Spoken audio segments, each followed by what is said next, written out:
Praise Lord. കർത്താവിൻ്റെ ധന്യനാമം വാഴ്ത്തപ്പെടുമാറാകട്ടെ. കരുണ prayer മിനിസ്റ്ററോട് ചേർന്ന് സഹകരിക്കുന്ന എല്ലാ പ്രാർത്ഥനാ സഹാരികൾക്കും, എല്ലാ തിങ്കളാഴ്ചയും ഉപവസിച്ച് ചേർന്ന് പ്രാർത്ഥിക്കുന്ന പ്രിയപ്പെട്ടവർക്കും,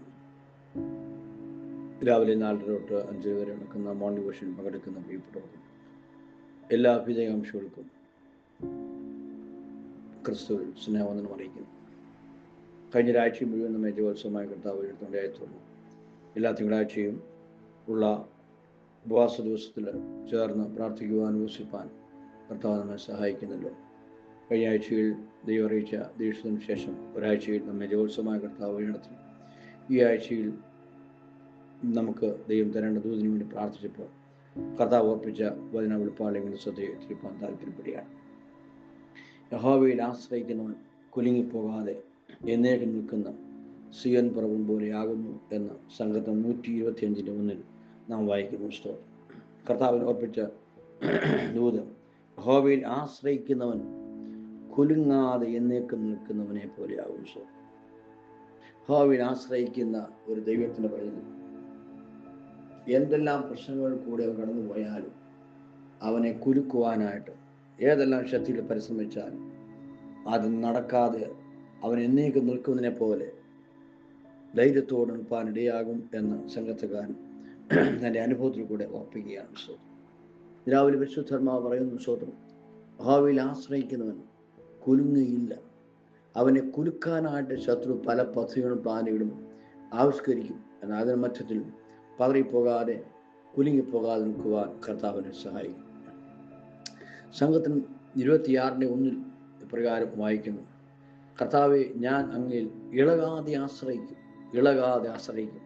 കർത്താവിൽ ആശ്രയിക്കുന്ന ഒരു ദൈവത്തിൻ്റെ പൈതൽ ആശ്രയത്തിൽ നിന്ന് അവനെ ഇളക്കിക്കളയുവാൻ തക്കവണ്ണമുള്ള വെല്ലുവിളികൾക്ക് കടന്നു പോകാം. അനേക ഭക്തന്മാരുടെ ചരിത്രം പഠിക്കുമ്പോൾ പ്രതികൂലത്തിൽ പിടിച്ചു നിൽപ്പാൻ പറ്റാതെ ഇളകിപ്പോയവരായ വ്യക്തികളെ പറ്റി നമ്മൾ കാണുവാൻ ഇടയാകും. ഇളകാതെ എന്നും യഹോവയിൽ ആശ്രയിക്കുന്ന ഒരു ദൈവപൈതലായിട്ട് നാം മാറണമെന്ന വിശുദ്ധാത്മാവ് രാവിലെ നമ്മെ പറ്റി ആഗ്രഹിക്കുകയാണ്. ഒരു കാര്യം നമ്മൾ തുറന്നു പറഞ്ഞാൽ, മറ്റാരേക്കാളും നമുക്ക് ആശ്രയിപ്പാൻ യോഗ്യനും വിശ്വസിപ്പാൻ യോഗ്യനുമാണ് നമ്മുടെ വാഴ്ത്തപ്പെട്ട കർത്താവ്. യേശു മാത്രമാണ് നമുക്ക് വേണ്ടി ഈ ഭൂമിയിൽ ഇറങ്ങിവന്ന് നമ്മുടെ പാപങ്ങളെ വഹിച്ച് മരിച്ചടക്കപ്പെട്ട് ഉയർത്തെഴുന്നേറ്റ് ഇന്നും ജീവിക്കുന്ന ദൈവം എന്ന് പറയുന്നു. ആ കർത്താവിൽ ആശ്രയിക്കുന്ന ഒരു ദൈവത്തിൻ്റെ പൈതൽ, സ്തോത്രം, ജയാളിയായി മുന്നേറുവാനുള്ള കൃപ ദൈവം തരുവാനായിട്ട് ഇടയാവും. ആശ്രയിക്കുന്നതിനെ കുലുക്കി കളയുവാനായിട്ട് ശത്രു പദ്ധതികൾ ആവിഷ്കരിക്കുമ്പോൾ ഞാനൊന്നും ശ്രമിക്കേണ്ടത് എന്താണ്? ഇളകാതെ കർത്താവിൽ ആശ്രയിക്കുന്ന ഒരു സ്ഥിരം രീതി ഉണ്ടാകേണ്ട ആവശ്യമാണ്. കൂടെ ഇളകി നിൽക്കുന്നവൻ അനുഭവം ഉണ്ടെങ്കിൽ ആശ്രയ ജീവിതത്തിൽ ഉണ്ടാകുന്ന വെല്ലുവിളി ജയിപ്പാൻ പറ്റാതെ പോകും. ആശ്രയം എന്ന് പറയുമ്പോൾ വല്ലപ്പോഴും ചെയ്യേണ്ട, ആഴ്ചയൊരുക്കി ചെയ്യേണ്ട ഒരു കാര്യമല്ല, ദിനം പ്രതി ചെയ്യേണ്ട ഒരു ശുശ്രൂഷയാണ്, ഒരു എക്സ്പീരിയൻസ് ആണ് ആശ്രയിക്കുക എന്നുള്ളത്. സ്തോത്രം. ആകയാൽ ഇന്ന് രാവിലെ പരിശുദ്ധാത്മാവിന്റെ ശബ്ദം ശ്രദ്ധിക്കണം.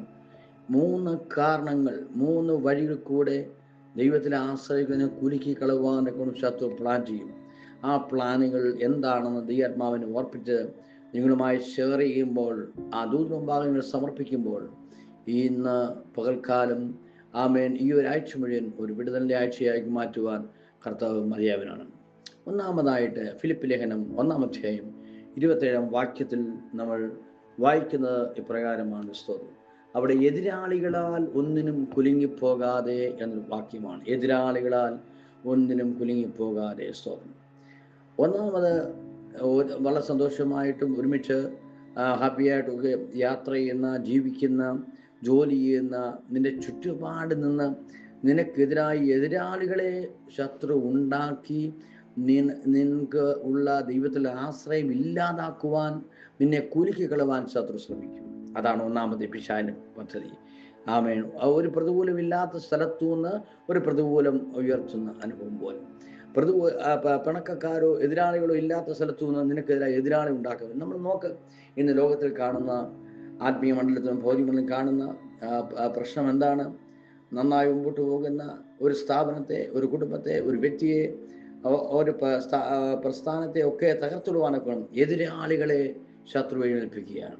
എന്നാൽ ദൈവാത്മാവ് രാവിലെ പറയുന്നു, എതിരാളികൾ എത്ര ഉയർന്നാലും നീ ദൈവത്തിൽ സ്ഥിരമായ ആശ്രയ ദൈവത്തിന് വരെങ്കിൽ, ഇളകാൻ ആശ്രയ ദൈവത്തിന് വരെങ്കിൽ നീ കുലുങ്ങിപ്പോകാൻ ദൈവം സമ്മതിക്കില്ല എന്ന് ദൈവാത്മാവ് രാവിലെ പറയുകയാണ്. ധാരാളം എക്സാമ്പിൾസ് പറയുവാനായിട്ടുണ്ട്, സമയക്കുറവുണ്ടല്ലോ. പഴയ നിയമത്തിൽ പഠിക്കുമ്പോൾ അവിടെ മൊർദെഖായി, ഹാമാൻ എന്ന് പറയുന്ന രണ്ട് കഥാപാത്രം കാണുന്നുണ്ട്. സ്വന്തം മൊർദെഖായിക്കെതിരായി ഹാമാൻ എന്ത് ചെയ്തു? ഒരു ശത്രുവിനെ പോലെ പെരുമാറുവാനിടയായി. അവൻ എതിരാളിയായി മാറി. കുറഞ്ഞ എതിരാളിയല്ല, ശക്തനായ എതിരാളിയാണ്. മൊർദെഖായി മാത്രം ഒതുക്കുകയല്ല, വംശത്തെ മൊത്തം ഒതുക്കുവാനൊക്കെ പത്രികയും പ്ലാനുകളും ഹാമാൻ ആവിഷ്കരിച്ചു. എന്നാൽ ഇതിനു മുമ്പിൽ മൊർദെഖായി പത്രികയില്ല. അവൻ അത്യുച്ചത ദൈവത്തോട് നിലവിളിച്ച് പ്രാർത്ഥിച്ച് ഉപവസിച്ച് നെടുവേർപ്പെട്ടത് കൊണ്ട് ദൈവം തനിക്ക് വേണ്ടി യുദ്ധം ചെയ്യുവാൻ ഇടയായി എന്ന് കാണുന്നു. എതിരാളി എത്ര ശക്തനാണെങ്കിലും നീ വാസ്തവമായ കർത്താവിൽ ഇളകാരാശ്രയ ദൈവത്തിന് വൈതാണെങ്കിൽ നിന്നെ കുലുക്കുവാൻ ഒരു എതിരാളിക്ക് കഴിയില്ല എന്ന് ദൈവാത്മാവ് ഈ രാവിലെ ഓർപ്പിക്കുകയാണ്. രണ്ടാമത്തെ കാര്യം, 1 തെസ്സലോനിക്കർ 3-ാം അധ്യായം 2-ാം വാക്യത്തിൽ ഇങ്ങനെ നമ്മൾക്ക് വായിപ്പാൻ ഇടയാകുന്നുണ്ട്. സ്തോത്രം. ഈ കഷ്ടങ്ങളിൽ ആരും കുലുങ്ങിപ്പോകാതിരിക്കേണ്ടതിന് നിങ്ങളെ സ്ഥിരപ്പെടുത്തുവാനും വിശ്വാസം നിങ്ങളെ പ്രബോധിപ്പിക്കുവാനുമായിട്ട് എന്ന് എഴുതിയിരിക്കുന്നു. കഷ്ടങ്ങളിൽ ആരും കുലുങ്ങിപ്പോകാതിരിക്കേണ്ടതിന് രണ്ടാമത് ശത്രു ഒരുക്കുന്ന പദ്ധതി, യഹോവയിൽ ആശ്രയിച്ചിന് കുലുക്കുവാനൊരു പദ്ധതി എന്താണ്? കഷ്ടങ്ങളിൽ കൂടെ കടത്തിവിടുക, കഷ്ടങ്ങളുടെ പരമ്പര ഉണ്ടാക്കുക. ഒന്ന് മാറി മറ്റൊന്ന നിലയിൽ മാറി കഷ്ടങ്ങൾ കൂടെ നീ കടത്തിവിട്ട് നിനക്ക് ദൈവത്തിൻ്റെ ആശ്രയത്തിൽ നിന്ന് മാറ്റി നിന്നെ കുലുക്കുവാൻ തക്കവണ്ണം ശത്രു പ്ലാൻ ചെയ്യും. എത്ര ഉദാഹരണങ്ങൾ നമുക്ക് പറയാൻ സാധിക്കും. വ്യക്തിപരമായ ജീവിതത്തിൽ, നമ്മുടെ കുടുംബത്തിൽ, നമ്മുടെ സഭയിൽ, നമ്മുടെ രക്തബന്ധുമായി ബന്ധപ്പെട്ട നമ്മുടെ പ്രാർത്ഥനാ സാരികൾ ഓരോ പ്രിയപ്പെട്ടയും പരിശോധിക്കുമ്പോൾ കഷ്ടങ്ങളുടെ പരമ്പരയിൽ പലരും ദൈവത്തിൽ ആശ്രയിക്കാൻ തകർന്നു പോകുന്നതിനായിട്ടുണ്ട്. സ്തോത്രം. എന്നാൽ പഴയ ഭക്തൻ നമുക്കറിയാവുന്ന യോബ് ധാരാളം കഷ്ടം അനുഭവിച്ച വ്യക്തിയാണ്. അദ്ദേഹം ഇത്രയും കഷ്ടം അനുഭവിച്ചിട്ടും തൻ്റെ ഭാര്യയോ കൂട്ടുകാരോ അവരുടെ ഒക്കെ ഉള്ള സാമീപ്യം കൊണ്ടൊന്നും, ആദരം കൊണ്ട്, പ്രവൃത്തി കൊണ്ട് പാപം ചെയ്യുവാൻ ഇടയാകാതെ താൻ വിശ്വാസ പ്രഖ്യാപനം നടത്തിക്കൊണ്ട് ആ കഷ്ടങ്ങളിൽ സ്തോത്രം അവൻ ജയാളിയായി മാറുവടിയായി. 42:9 വായിക്കുമ്പോൾ 10 വായിക്കുമ്പോൾ കാണുന്നു, ദൈവം യോബിന്റെ മുഖത്തെ ആദരിച്ചു എന്ന് കാണുന്നു. ഇന്ന് രാവിലെ ദൈവം പറയുന്നു, കഷ്ടങ്ങൾ കൂടെ നീ കടന്നു പോകുമ്പോൾ അതിനെ കുലുക്കുവാൻ ശത്രു പ്ലാൻ ചെയ്യും. എന്നാൽ ആ പ്ലാനെ ജയിക്കണമെങ്കിൽ കഷ്ടകാലത്ത് നീ എന്നെ വിളിച്ചപേക്ഷിക്കുക. 50-15 സംഘത്തിന് 91 വാക്യങ്ങൾ വായിക്കുന്നുണ്ട്. സ്തോത്രം. എന്താണ്?